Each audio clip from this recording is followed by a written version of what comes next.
Président Tshisekedi, je ne vous parle pas comme un ami, je ne vous parle pas comme un juge, je vous parle comme une voix de l'Afrique qui refuse l'inacceptable. Le temps du silence est terminé. Le silence que certains considèrent comme prudence, je le nomme complicité. Car quand des enfants meurent, quand des villages sont attaqués, quand des familles vivent dans la terreur, tout silence devient crime moral. Monsieur le Président, vous êtes le gardien du Congo. Chaque mot non prononcé, chaque mesure retardée, chaque regard détourné est une défaillance que l'histoire retiendra. Vous ne pouvez plus parler en termes diplomatiques, vous ne pouvez plus justifier l'inaction par la complexité. Les excuses sont mortes le jour où vos citoyens ont commencé à disparaître. La preuve que le continent peut résister. Et pourtant, le silence persiste. Les dirigeants parlent pour le monde extérieur, mais le peuple meurt ici sous vos yeux. Le silence n'est plus une option. Il est devenu un choix qui tue. Président Tshisekedi, je vous pose la question simple. Combien de morts faudra-t-il avant que vous agissiez? Combien de villages doivent être détruits avant que le silence cesse? Chaque retard est enregistré. Chaque hésitation est gravée.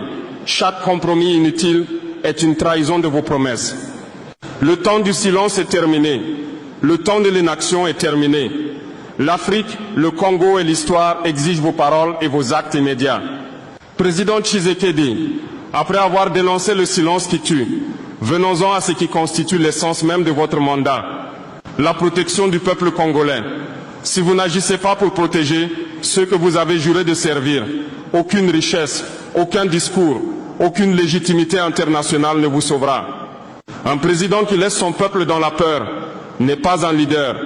Il est complice de leur souffrance. Chaque village abandonné est un échec. Chaque famille laissée à la merci des milices est un crime moral. Chaque enfant qui dort dans la peur est un témoignage de votre inaction. Vous ne pouvez plus cacher derrière les compromis ou la diplomatie. La sécurité n'est pas négociable. Elle est obligatoire. Président Tshisekedi, je vous demande, qui protège aujourd'hui les habitants de l'Est? Qui garantit que les familles de Goma ne vivent pas dans la peur permanente?